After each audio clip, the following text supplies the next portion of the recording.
yet. Well, let's see if you have an answer for the prediction I'm looking for on Saturday. We have a big time decision. Top tackle in the class of 2025, David Sanders makes his decision on Saturday. The Buckeyes at one point were thought to be the favorite for Sanders, but things seem to have changed as of late. Your prediction for David Sanders' selection on Saturday? This is a good one. The crystal balls are rolling for Tennessee. I don't know, man. I don't know. I want to be optimistic and say, yeah, and there's something that we will show that gave me some optimism yesterday. But right now, I don't know. I will say the crystal balls are there. I'm gonna be cautiously optimistic. I'll say in my heart, I think he wants to go to Ohio State.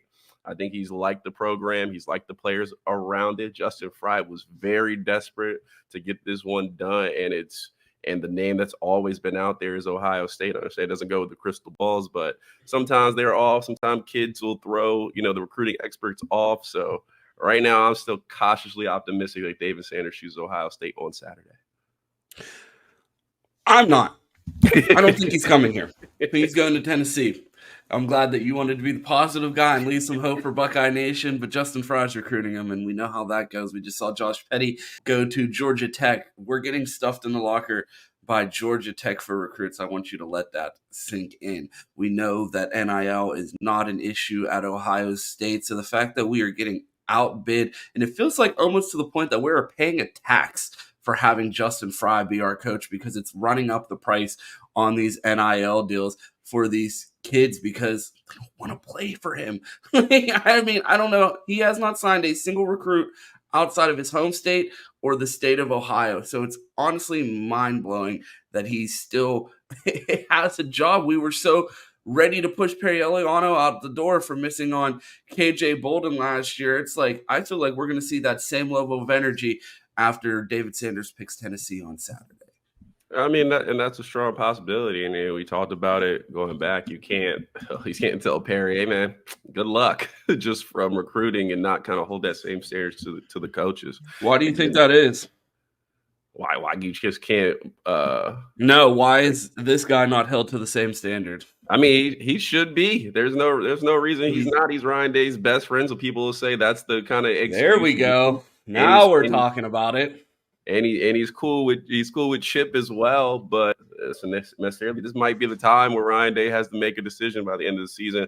I always will weigh on the field play as much as anybody, and I also know Perry was cheated a little bit because Jim Knowles wanted his guy, so that's the one thing where it's like, well, Jim Knowles just wanted his guy. If there was another guy, this guy Matt G. Okay. Yeah, he wanted his guy, so that probably helped a little bit get Perry out the door. But I would say Justin Fry needs to have a really good line on the field this season. I think if he has a really good line on the field this season, and nobody has any complaints, everybody's happy from a natty run. They may not be burning down houses to fire him, but we get some sacks late in the season that knock us out of contention. I think the fans themselves will fire Justin Fry and go to the Woody and get him up out of there.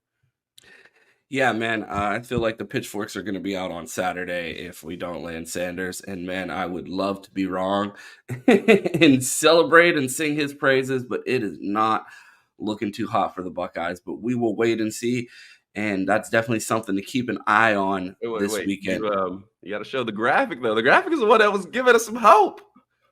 I'll say, I put this in there for a reason. We might be getting catfished or we might have some hope.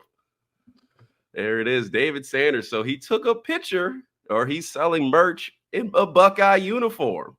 Does that change your mind at all? I mean, come on, you could buy that. You have that forever. Yeah, right, man. They're going to be wearing those. They're going to be wearing those with Bengals Super Bowl shirts over in some different country. Like, what if, man, the Bengals won the Super Bowl a couple years ago? If you find those T-shirts somewhere, and I feel like it's going to be the same thing that people are going to be like, I thought David Sanders went to Tennessee. Why do you have an Ohio State shirt on? You got to get that last dollar before you flip on the Buckeyes, largest fan base in college football, right?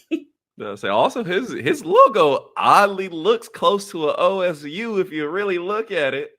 Litigation Q over here. I'm just I gotta read the tea leaves. Gotta read the tea leaves. A little house cleaning before we move